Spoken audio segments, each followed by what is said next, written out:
You shouldn't be up like this, you know. It's not healthy surrounding yourself in utter darkness, with nothing but a dull monitor to illuminate your surroundings, utterly defenseless. Your internal conscious could already be laughing at me. You could be thinking to yourself that you are entirely aware of where this is going. Well, it's your funeral. I'm here to warn you. In precisely 4 minutes and 13 seconds, something will catch the corner of your eye. You'll turn your head sharply, attempting to focus your vision.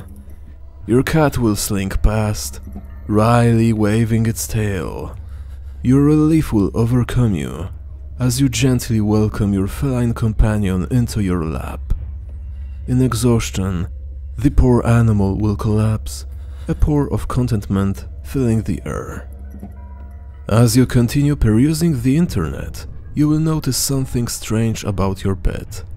You look down to notice a note has been tucked into its collar. It's blank.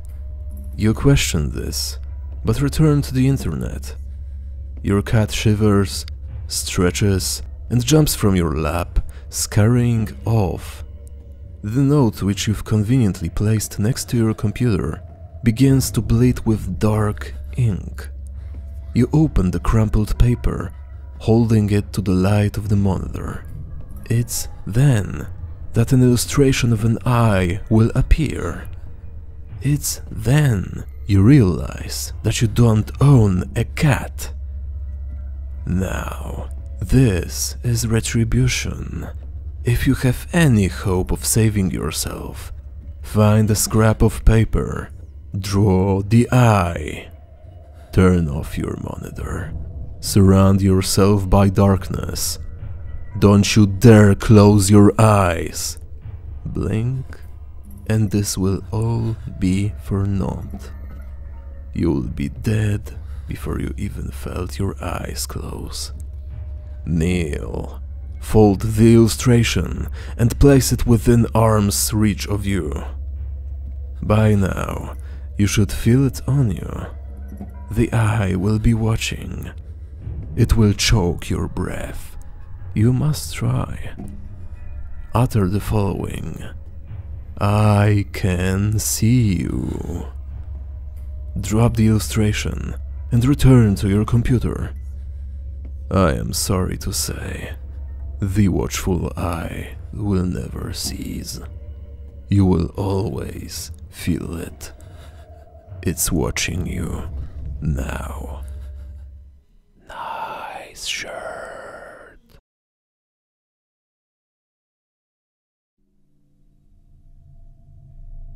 As a historian, there is something that I have always pursued.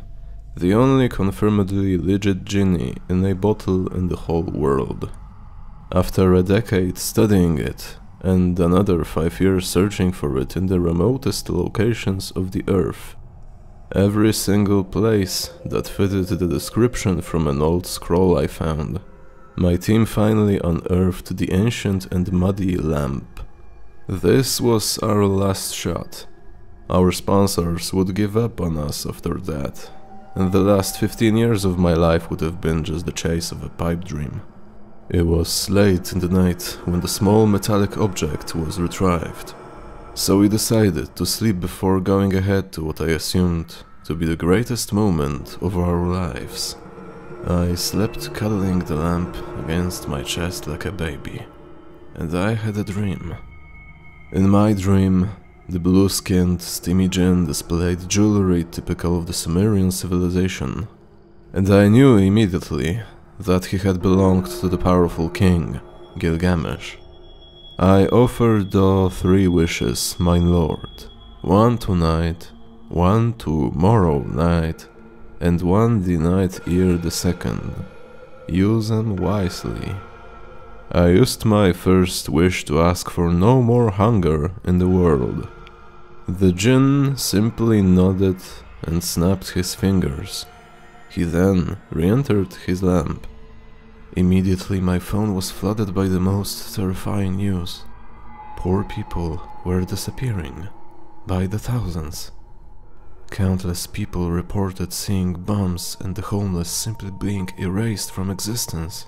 The world was in chaos, and a lot of countries lost over 10% of its population. Is there no other way to end hunger but by erasing the hungry? I yelled to the bottle, but got no answer. In the hopes of making the world a better place, I had just promoted genocide. In the dream, the next day went by. Every single second of it, I was tortured by the news of my horrible deed.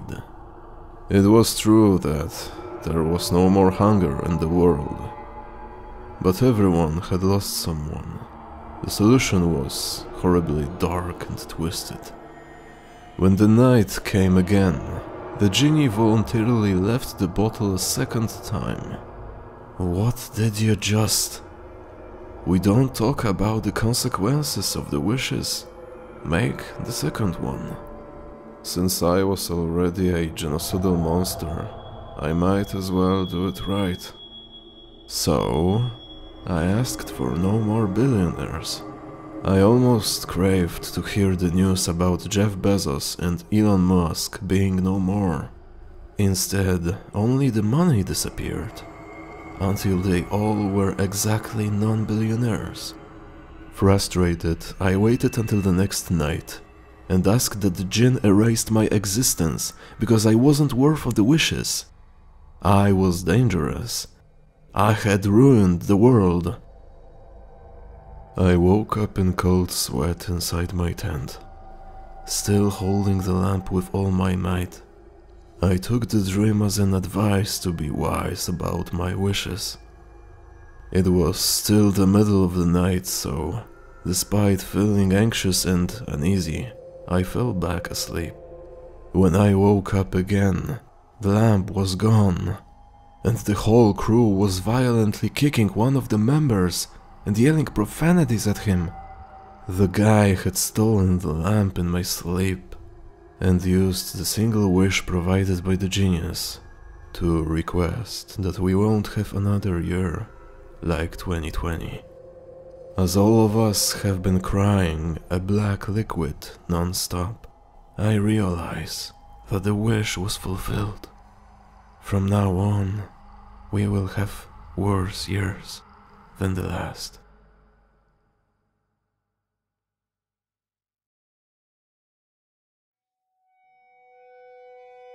Weird.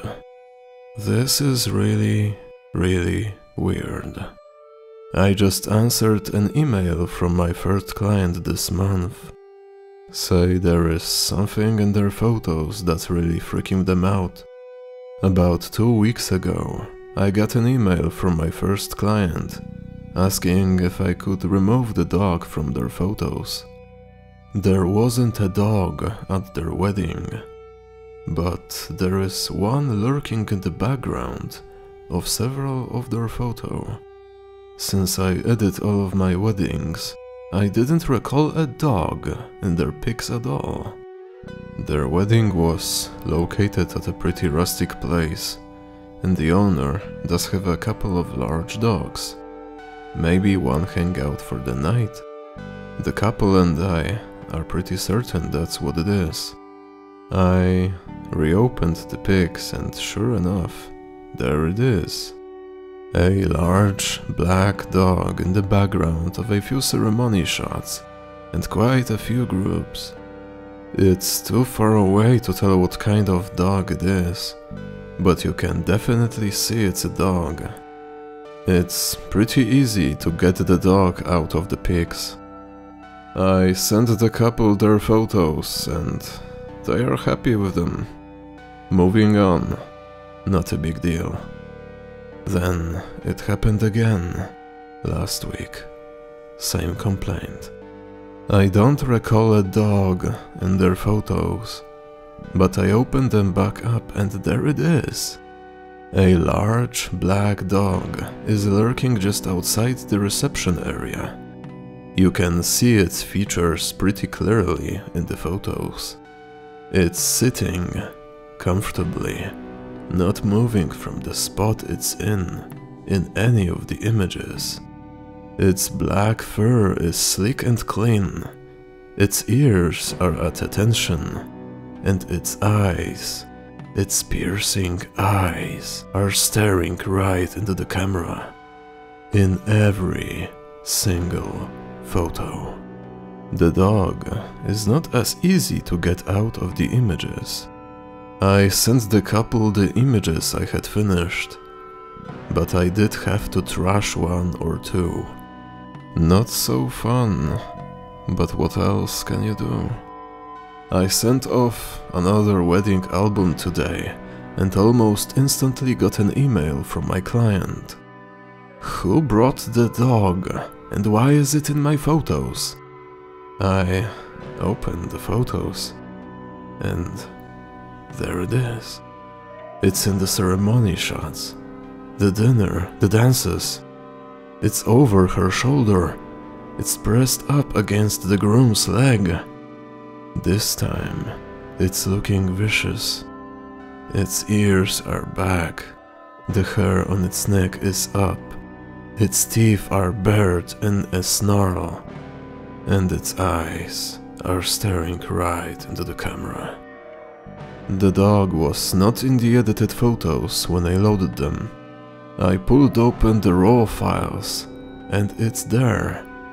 I still had the images on their SD card. I loaded it into my camera and the dog is there. There is literally no way I can get this dog out of these photos. I'm going to have to refund these clients. I can't expect them to have and treasure these photos forever. But I also can't shake that the dog is seeming to get closer and more aggressive the more I shoot these weddings. The first wedding, it was just there, checking things out, observing the situation. The next, it takes an interest in my camera and what I'm doing. And in the third, it's looking aggressive. I have a wedding tomorrow. I can't shake this feeling that something is going to go tremendously wrong. Wish me luck. Update. There is no way I am cancelling on this client. She's a COVID bride who's already rescheduled once. I can't. But I did reach out to a colleague of mine, a Catholic priest, Father Francis, who officiates over weddings outside the church. I explained what was going on to him and he asked to see me and bring the photos. He had spent a number of years in South and Central America and has witnessed some crazy things. I'm pretty positive he can help me. Update further. Plenty of people have noted the similarity between this and Stephen King's Sun Dog. I had not heard of that story nor read anything on it until today. Most of the books I read are about business and photography. Maybe a self-help book on occasion. Rarely fiction and almost never horror. I need a copy of that book.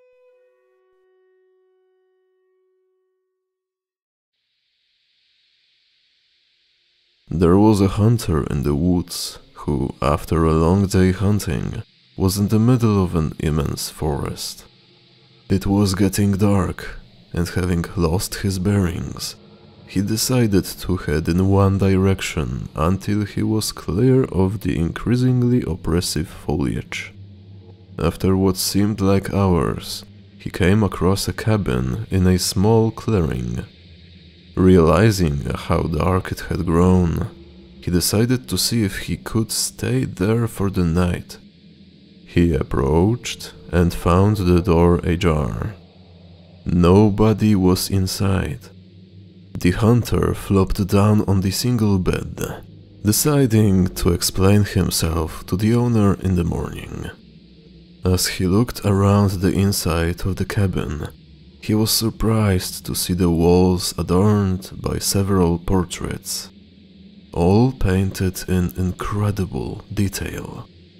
Without exception, they appeared to be staring down at him, their features twisted into looks of hatred and malice. Staring back, he grew increasingly uncomfortable. Making a concerned effort to ignore the many hateful faces, he turned to face the wall, and exhausted, he fell into a restless sleep. The next morning, the hunter awoke. He turned, blinking in an unexpected sunlight. Looking up, he discovered that the cabin had no portraits, only windows.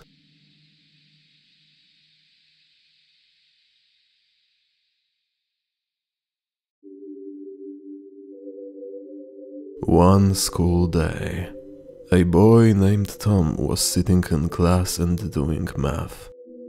It was 6 more minutes until after school.